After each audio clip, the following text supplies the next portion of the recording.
오늘부터 요한복음에 있는 말씀을 봅니다. 우리가 신약 성경을 보면 마태, 마가, 누가, 요한 네 가지의 복음서가 있죠. 그런데 이 중에서 마태, 마가, 누가 이 세 가지의 복음서는 말씀이 사실 비슷비슷합니다. 그래서 흔히 학자들이 하는 말이 같은 관점에서 보았다 해서 공간 복음이라고 말을 해요. 요한복음만큼은 좀 특별히 다르다 그래요. 그래서 제4복음서라 특별하다라는 그런 얘기를 참 많이 합니다. 그런데 우리가 요한복음을 보면서 우리가 좀 특이한 것이 있는데 그것이 뭐 있죠? 오른쪽 죄송합니다. 머리숱이 없으면 좀 왔다 갔다 해요. 그런데 여러분 마태복음 1장은 예수님의 족보가 나와 있죠. 예수님이 아브라함과 다윗의 후손이다. 족보가 나와 있어요. 마가복음을 보면 예수님의 탄생이라는 말씀이 나와 있지 않습니다. 그리고 예수님이 세례 요한을 만나시고 광야에서 외치시는 말씀으로 나와요.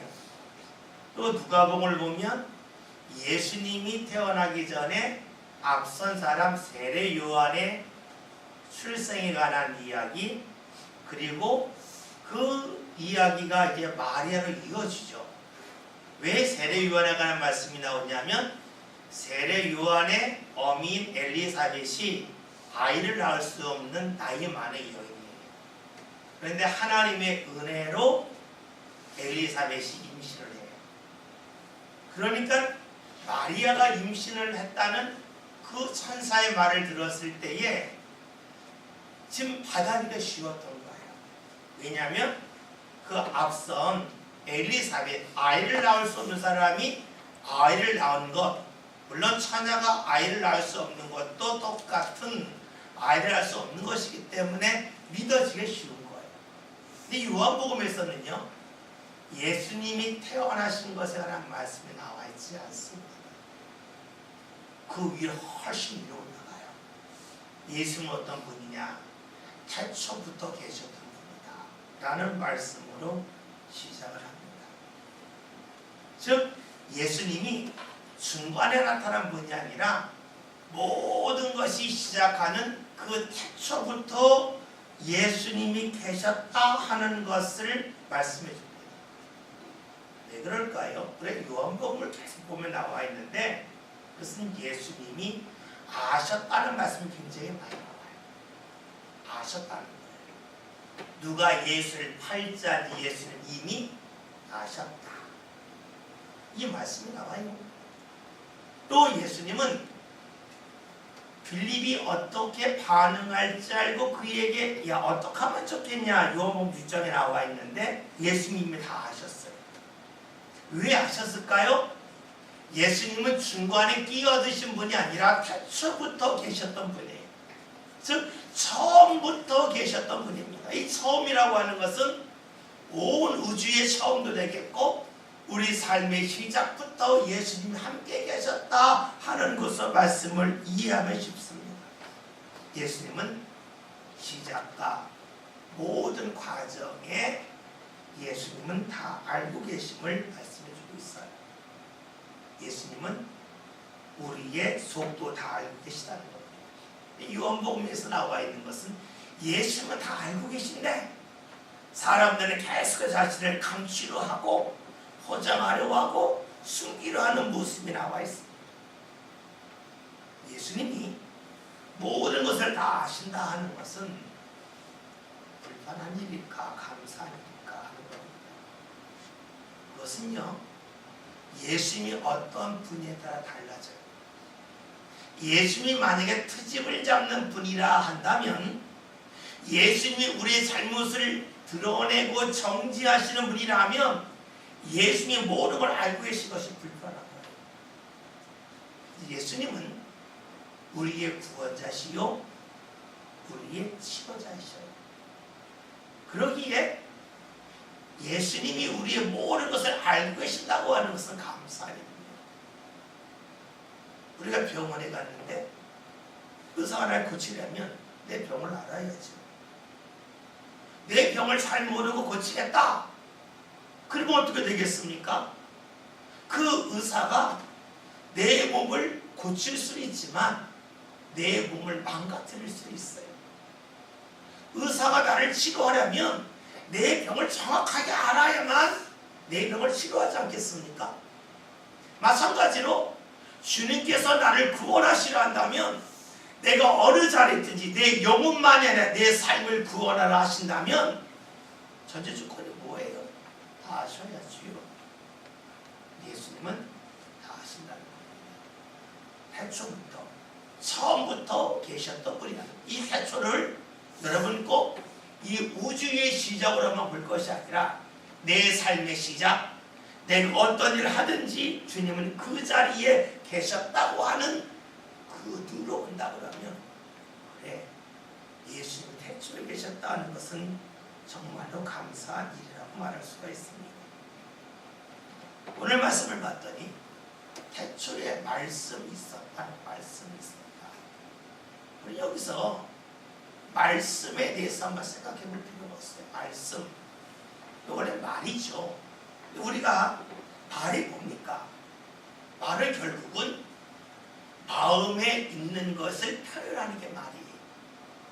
태초에 말씀이 있었다는 것은 무엇을 말합니까?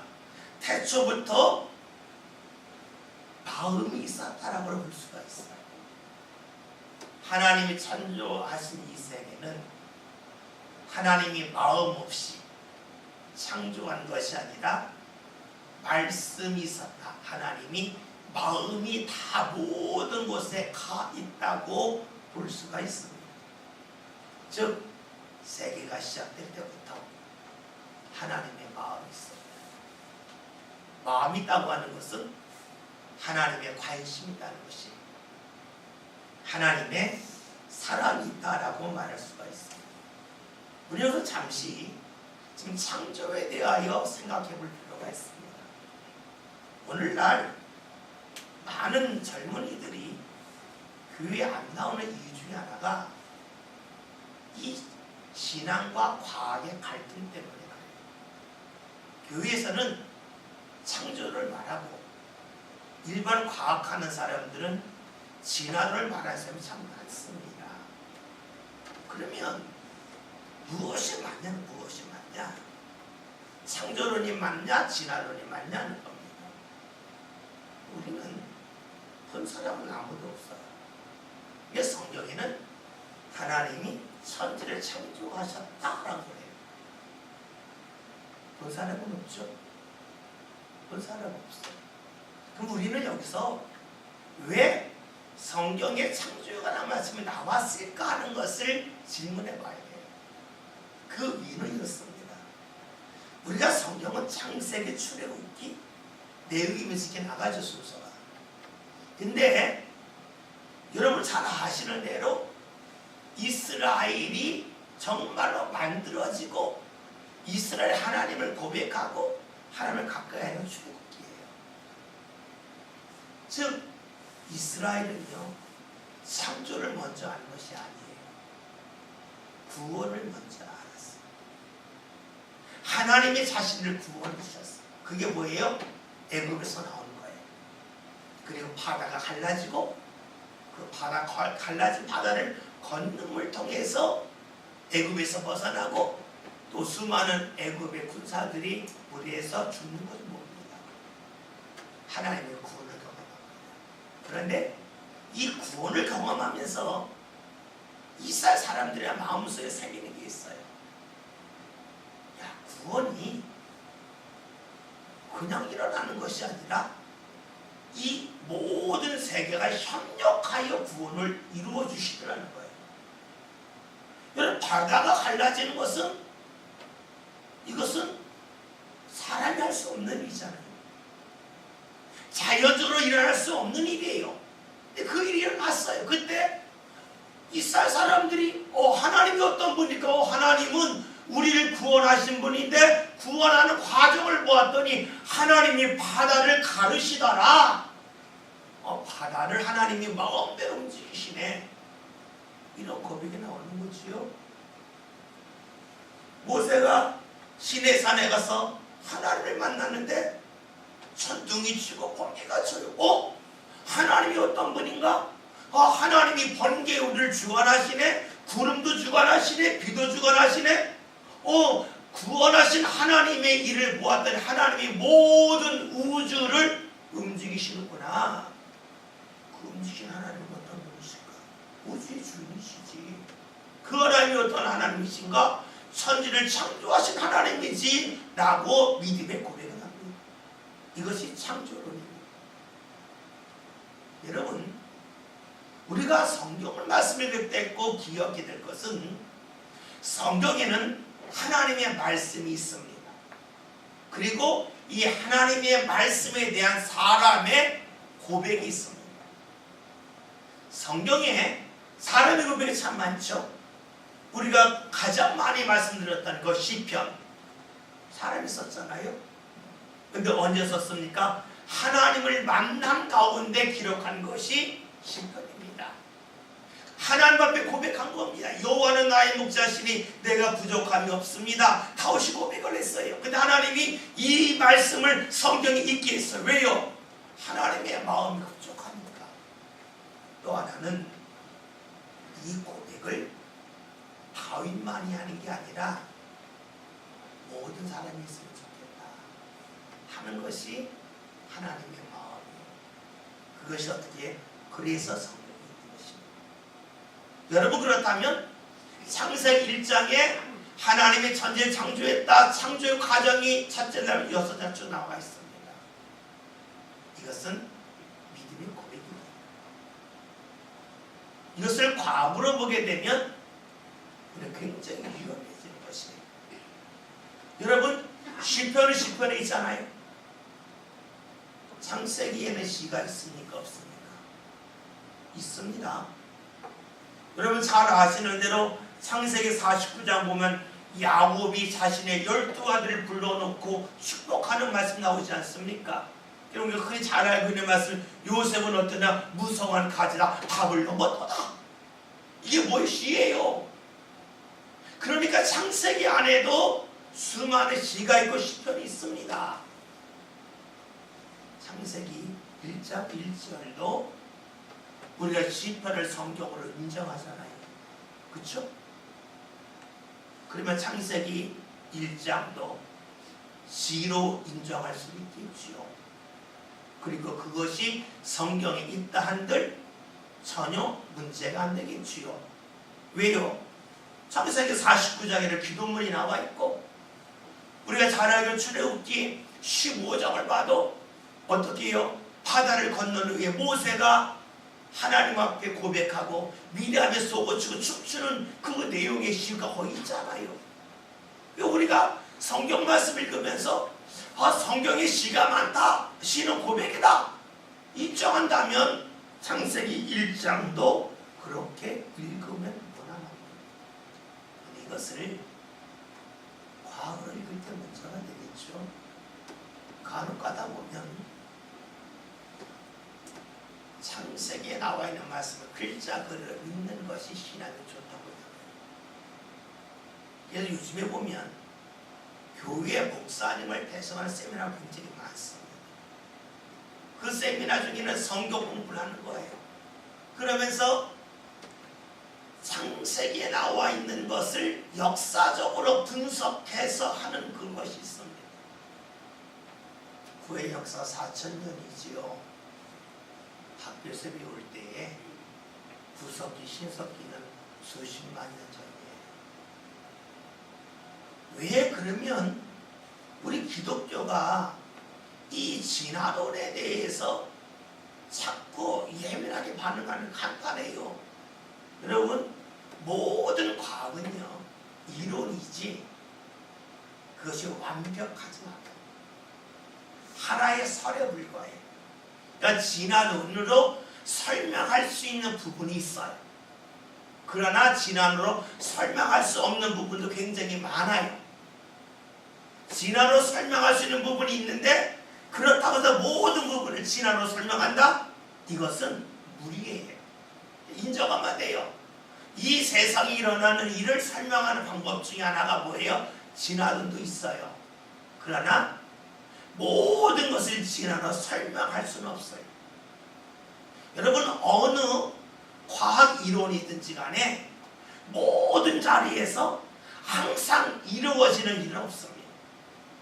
어떤 이론이든지 어느 영역을 벗어나면 그 이론이 틀려요.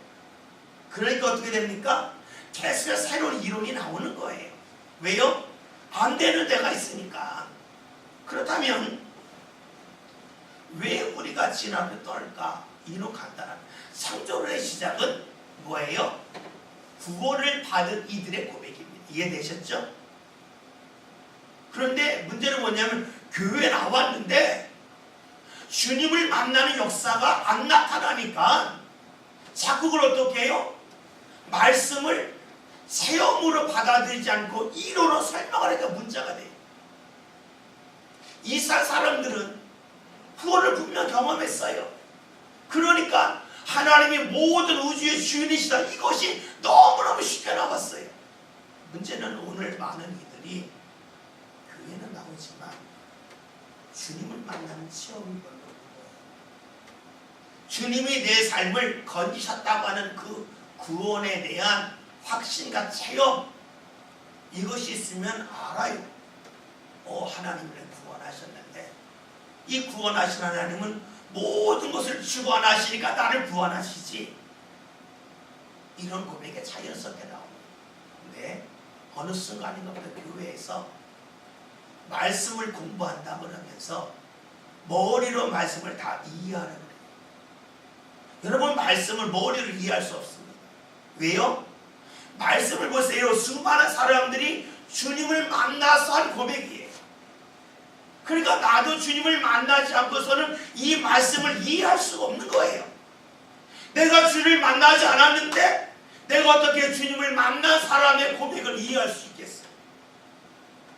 그냐는 말로 내가 애를 낳고자 않았는데 어떻게 엄마 심정을 알아요? 다 봐야 하는 거 아니에요? 마찬가지예요. 내가 하나님을 만난 은혜와 하나님이 내 삶을 구원하신 은혜에 대한 분명한 체험이 있으면 여러분, 이 말씀을 믿는 것이 굉장히 쉽습니다. 어느 순간부터 교회가 말씀 공부한다 그러면서 말씀에 대하여 연구를 하지만 주님과의 만남이 별로 없어요. 나를 구원하신 주님, 성령의 인도하심에 대한 체험이 별로 없어요. 그러니까 어떻게 해요? 무리수를 둬요. 무리수. 그래서 말씀에 대한 고백을 마치 역사적인 사실인 것처럼 설명하려고 그러고, 그러면 믿음이 좋다고, 그러면 성경적이라고, 그러면 성경 말씀 가운데 사는 사람이라고 이야기해요. 착각이에요. 여러분, 성경은 하나님을 만난 사람들의 고백이에요. 내가 하나님을 만나지 않으면 이 말씀이 이해될 수가 없어요. 그래서요, 우리가 성경 말씀을 읽을 때 꼭 필요한 것, 그것은요, 머리로 말씀을 이해해야 합니다. 주님을 만난 체험 속에서 말씀을 읽어서 삶을 또, 그래, 나를 구원하신 하나님, 내가 어느 자리에 있든 어느 형편에 있든 나를 구원하신 그 하나님, 그 구원하시려면 이 세상의 주인이 아니면 어떻게 구원할까? 이 세상의 주인이 아니시라면 여기서는 구원하지만 저기서 구원 못하겠죠. 그런데 하나님이 내가 어느 자리에 있든지 간에 나를 구원하시고 나와 함께 하신다. 왜? 모든 세상의 주인이시니까. 왜 주인이 될까? 이 세상의 모든 것을 창조하신 분이니까. 자연스럽게 고백이 확대되어지며 말씀을 믿을 수가 있습니다. 여러분, 그래서요, 신앙의 사람은 말씀을 읽고 연구하는 것도 중요하지만 철저하게 주님을 만나는 기도가 있어요. 그렇지 않으면 우리의 신앙이 교회에서는 믿음 좋다고 해가지고 세상에 나가면 어리석은 사람이, 여러분, 과학은 과학이에요. 인정해주면 진화론 그래, 지난 설명할 수 있는 부분이 있지. 그러나 모든 걸 설명하는 건 아니잖아요. 모든 거 다 설명하려고 하지. 거기까지만 해. 그러면 돼요. 오늘 우리가 말씀 가운데 선다고 하는 것이요, 말씀을 외우는 것, 말씀을 머리로 이해하는 것이 아니라 그랬습니다. 말씀을 체험하는 것입니다. 이 체험을 위해서는 반드시 성령의 인도하심의 경험이 있어야 돼요. 그리고 이를 위해서는 기도가 있어야 됩니다. 하나님이 천지를 창조하신 후에 보시기에 좋았다라고 말씀하셨어요. 왜 그랬을까? 오늘 말씀이잖아요. 태초에 말씀이 있어요. 하나님은 천지 창조하실 때에 마음이 그 자리에 있어요. 마음 없이 세상을 창조한 게 아니셔요. 그러기에 주님의 마음이 담아져 있으니 세상이 보기 좋다 하시는 겁니다. 그리고 이를 통해서 알 수 있는 것은 하나님의 말씀은 마음이 있는 말씀이기에 진실한 말씀이라고 할 수가 있겠습니다. 태초에 말씀이 계셨다는 것은 처음부터 하나님의 마음이 있었다는 것이고, 다른 말로 하면 하나님의 관심과 사랑이 있었다 하는 것입니다. 우리는 시작을 모를 때가 참 많죠. 어린아이들 같은 경우는 어렸을 때 기억이 없어요. 나중에 기억밖에 없습니다. 그런데 나중에 좀 철이 들고 나면 깨닫는 게 있죠. 아, 내가 몰랐던 부분에서 누군가를 사랑해줬구나. 나는 기억하지 못하지만 누군가를 돌봐줬구나 하는 것을 철이 들면 알아요. 마찬가지입니다.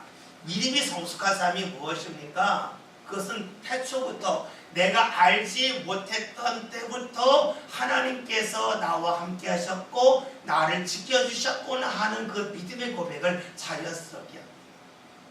그래서 예레미야 같은 경우는 야, 복중에 지기 전부터 내가 너를 알았다 말씀하잖아요. 왜요? 나는 모르지만 하나님이 나를 지키셨다고 하는 그 고백이 자연스럽게 나오게끔 하는 것, 그것이 바로 태초에 하나님이 계셨다는 말씀을 통해서 우리는 설명해 나갈 수가 있습니다. 1절 말씀 다시 한번 읽겠습니다.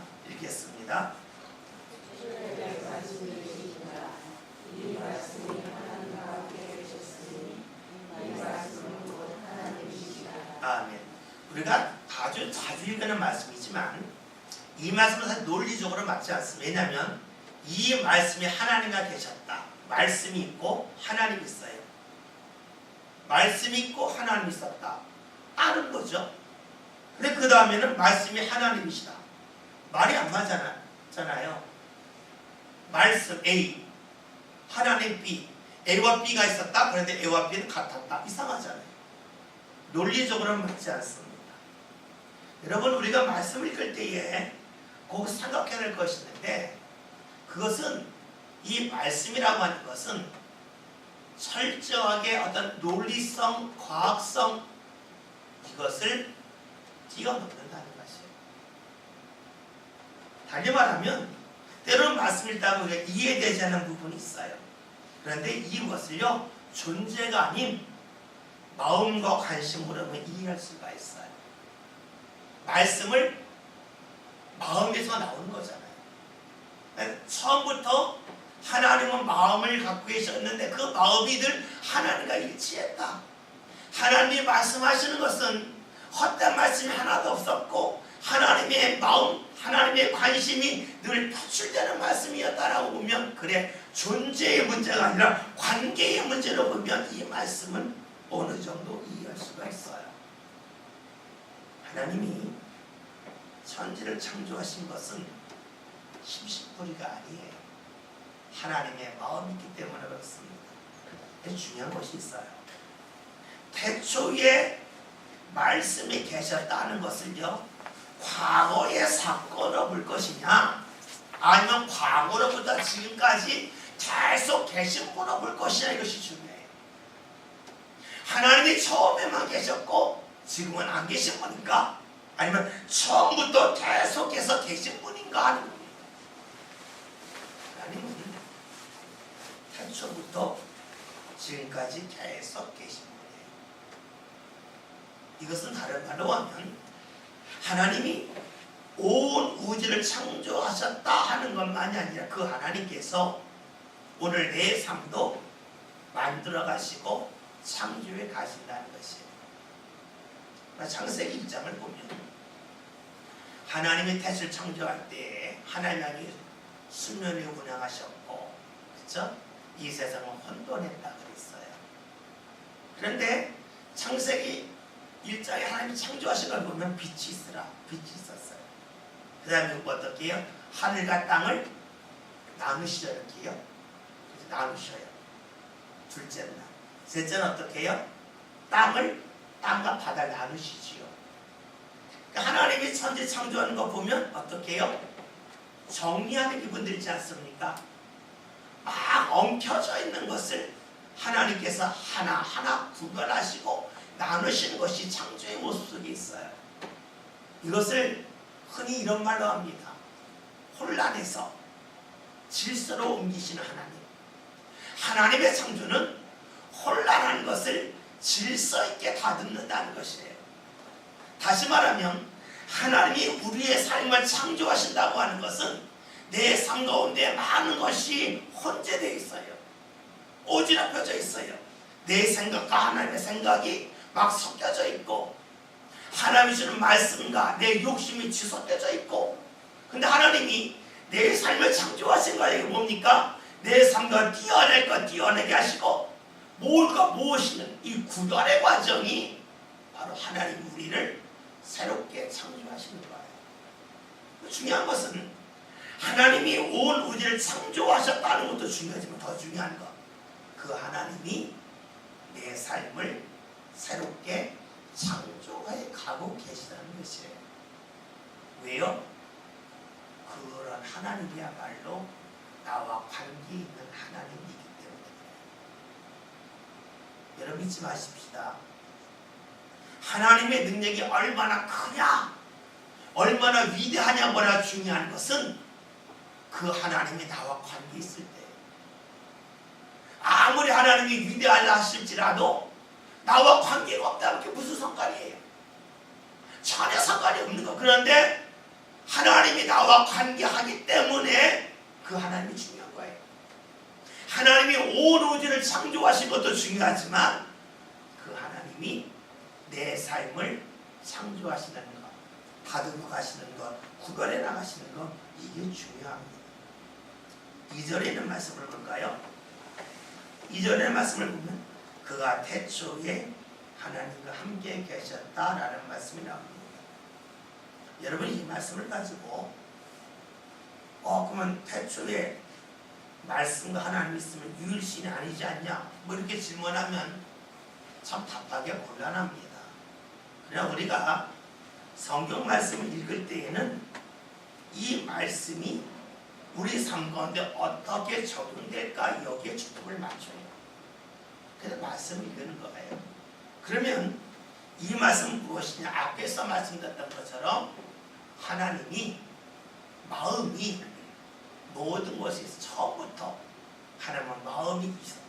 말씀이라고 하는 것을 그냥 마음의 표현이 아니니까, 태초에 말씀이 있었다는 것은 처음부터 하나님이 모든 것을 대할 때 마음이 있었다, 진실했다라고 읽으면 제일 무난할 것 같습니다. 우리가 말씀은요, 이해하려고 해야지 증명하려고 하면 굉장히 힘들어집니다. 왜냐하면 하나님과 우리의 수신차가 있습니다.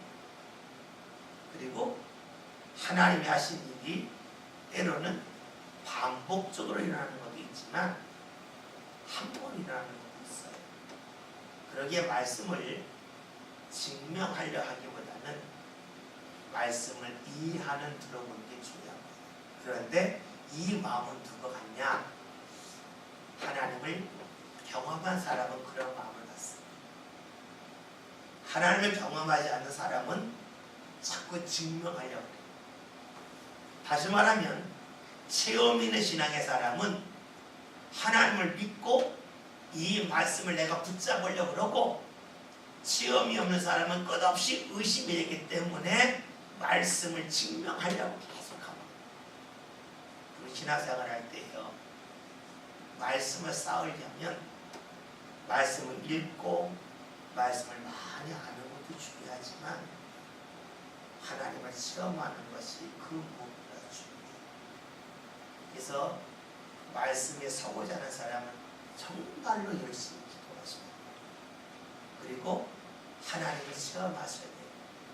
그렇지 않으면 말씀을 읽으면서 순간순간 자신도 모르게 수많은 그 질문이 나오고 정말 그럴까 의심이 들고 그러면서 말씀을 믿고 이해하기보다는 바로 증명하라고.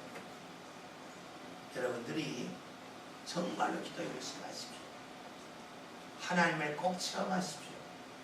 그래야만 말씀을 읽고 말씀을 들으면서도 증명이 아닌 말씀을 이해하고 붙잡는 사람이 됩니다. 3절 말씀 볼게요. 만물이 그로 말미암아 지은 바 되었으니 지은 것이 하나도 그거 없이 된 것은 없느니라. 여기서 봤더니 여기서 그는 예수를 가리키는데 모든 것이 예수를 통해 지어졌다 그럽니다. 이것을요 그런 나랑 무슨 상관이 하지 마시고요 모든 것을 예수를 통하여 지으셨기에 주님은 모든 것을 아신다고 봐요. 예수님이 우리를 지으시고 우리를 이끄시고 창조하시는데 있지 않았다면 우리 모르잖아요. 그러나 예수님은 모든 것을 지으실 때에 창조할 때 함께 계셨기에 우리의 시작을 알고 계시고 우리의 모든 것을 알고 계시고 그렇기 때문에 우리 말씀을 그런 말만 지은 거 그 나라 무슨 상관이야 할 것이 아니라 그래 지으셨으니 나를 당연히 알고 계시지. 내 마음을 알고 계시지. 내 상을 알고 계시지. 이렇게 보면 말씀을 보기 쉽습니다. 모든 것이 그런 말미암아 만물이 그런 말미암아 지어졌다고 하는 것은요 사물로는 볼 수가 있겠죠. 사람, 때로는 동물, 또 때로는 나무, 수많은 걸 말할 수 있어요. 이것을 관계로 볼 수 있습니다. 상황으로 볼 수 있습니다. 다시 말하면 모든 것이 그로 말미암아 지어졌다고 하는 것은 우리의 상황 속에 항상 주님이 계시다는 거예요. 사람들은 그거죠. 주님이 계신데 왜 힘든 일이 있습니까? 왜 주님이 계실 때 세상이 악합니까? 그래요. 그 이유는 간단해요. 주님은요 우리 옆에서 우리를 지켜보고 계신 분이에요. 그리고 우리가 도움을 구할 때에 함께 하시지 도움을 구하지 않으면 가만히 내버려 두세요. 왜요? 우리를 그만큼 존중하기 때문이에요. 지난 주일날 설교 말씀 기억나십니까? 우리가 기도할 때에 하나님은 우리에게 있어야 할 것을 미리 다 알고 계시다. 다시 말하면 우리는 무엇이 내게 필요한지를 몰라요. 주님은 다 알고 계셔요. 기도라고 하는 것은 내 삶 가운데 무언가 채우는 것보다 내 삶 가운데 주님이 주신 것 중에 무엇이 중요한지를 먼저 발견하고 알아가는 것이 기도예요. 그게 시작이에요. 그리고 나서 채우는 거예요. 여러분 마찬가지예요.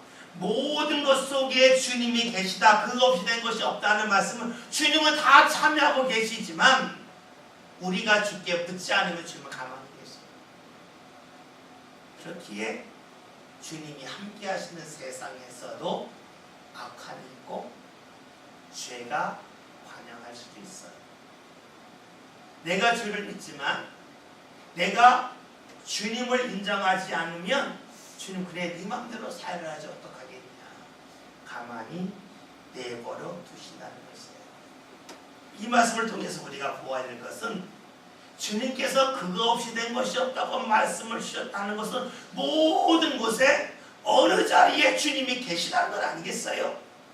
다시 말하면 내가 죄를 범하고 있는 그 자리로 주님은 계셔요. 그러기에 내가 그 자리에서도 주를 찾고 의지하면 주님은 내 삶 가운데 무언가 반응하시고 나를 이끄신 역사를 허락하신다는 거예요. 주께서 그거 없이 된 것이 아무것도 없음을 우리가 알기를 원하는 것이에요. 여러분, 이것을 가지고 왜 세상이 약합니까? 왜 주님이 함께하신 세상이 이 정도밖에 안 됩니까? 주님을 향한 따지는 사람이 있어요. 그러나 반대로 그래, 주님이 날 존중하고 계시니 내가 죄를 범했어도 내가 악한 일을 해서 주님을 존중하고 내가 주를 찾으면 주님이 나를 향하여 다가 붙잡아 주시는 거구나. 그래, 내가 주를 찾아야지 하는 사람이 있을 수 있어요. 다시 말씀드립니다. 우리가 신앙생활 하면서요, 주를 경험하지 않고 말씀 읽으면 주님 모든 곳에 계시다며 왜 여기에 나쁜 사람이 있어요? 왜 악한 사람이 있어요? 이런 말합니다. 교회에서 똑같이 이야기하겠죠. 하나님, 교회의 주인이 예수님이라면서요. 근데 왜 교회에서 싸워요? 왜 서로 눈을 긁어요? 주님이 계시면 안 그래야죠. 이렇게 말한 사람이 있을 수도 있어요. 누구예요? 주님을 경험하지 못한 사람은 뭐든지 논쟁적으로 가요. 주님을 경험한 사람은요, 논쟁적으로 가지 않습니다. 내가 이 자리에서 어떻게 하면 주를 가까이 할 수 있을까? 여기에 관심을 갖습니다. 오늘 우리가 성경 말씀을 통해 누차 볼 수 있겠지만 예수님은 베드로가 부인한 후에 그를 만나주셨어요. 요한복음에만 나와 있지요. 3번 부인한 베드로를 다시 디베라를 만나셔서 그때 아니가 나 사랑하느냐 3번 질문하시는 말씀 요한복음 21장에 나와 있지 않습니까? 예수님은 우리가 잘못된 일을 한 그 자리에서도 우리와 함께하길 원하고 계십니다. 그래서 뭐예요? 그로 말미암아 모든 것이 이어졌다. 그로 말미암아 우리의 삶이 더욱더 아름다워지기를 주께서 원하고 계셔요. 문제는 내 삶 가운데 계신 그 주님에 대한 인식, 예민함, 그것이 내게 있느냐는 것이 중요합니다. 우리가 금주 새벽 기도 시간에 보았던 말씀이 있죠. 요셉이 애굽에 갔을 때에 하나님이 그와 함께 계셨습니다. 그리고 요셉이 하나님이 함께 계심을 잊지 않고 살았습니다. 그럴 때 하나님께서 함께 하시는 그의 삶의 영역을 확대시켜 주셨어요. 요셉이 하나님과 함께 하셔서 모두발의 집에서 종이 되었지만 그 집을 복을 받았잖아요. 그리고 그가 높은 자리에 올라가요. 보디발의 아내가 그를 유혹하러 올 때에 하나님이 함께하는 것을 인식해요. 잊지 않아요. 내가 어찌 하나님 앞에 죄를 범하겠습니까? 하나님이 함께하시는 사람만이 아니라 하나님이 함께함을 잊지 않았던 것이 요셉이에요. 그러니 하나님이 그와 함께하는 삶의 범위가 확대되었습니다. 오늘 우리가 기억해야 될 것은 모든 것이 예수로 말미암아 지어졌다는 것, 어느 자리에든지 주님이 계시다는 거예요. 주님을 찾는 그 일이 우리에게 필요합니다. 이것은 우리가 확신을 하겠다 하는데요. 그래서 우리가 고통 때 기도하는 거예요. 고통 때 기도하는 거예요. 주님을 찾는 거예요. 고통 때 주님을 찾은 사람이 어려울 때를 주를 찾습니다. 내가 주를 찾는 것이 습관된 사람이 내가 잘못된 것을 깨달았을 때에도 부끄러워 도망가야지 숨지 않습니다. 왜요? 주를 만난 경험이 있는 사람은 주님의 마음을 아니까 나를 정죄하지 않고 나를 감싸주실 거라는 걸 알고 부끄러워도 주님 앞에 와요. 그런데 보통 주를 잘 만나는 훈련, 신앙의 예민함이 없는 사람은 내가 잘못된 걸 깨달았을 때에 부끄럽다고 주님 앞에 나오지 않습니다. 오늘 말씀 기억합시다. 모든 것이 다 주로 말미암아 지어졌다. 내 삶의 모든 일을 하는 그 순간순간만 주님이 함께하고 계시다. 단지 내가 주를 찾느냐 찾지 않느냐에 따라서 주님이 내 삶 가운데 미치는 영향력이 거의 없을 수도 있고 굉장히 크게 나타날 수도 있어요. 이것은 기도의 훈련을 통하여 일어납니다. 경건의 훈련을 통하여 일어납니다. 오늘 우리 모든 믿음의 성도들이 말씀 읽고 특별히 기도하는 일 정말 빼놓지 말고 합시다. 그래서 어느 자리에 있든지 내 삶을 새롭게 만드시는 주님이 계시다고 하는 것 잊지 않고 그 주님을 찾고 의지하는 가운데 내 삶을 잘 정리해 주시고 내 삶을 새롭게 해주시는 주의 은혜 역사가 저와 여러분들 삶 가운데 나타날 수 있기를 주님의 이름으로 기도드립니다.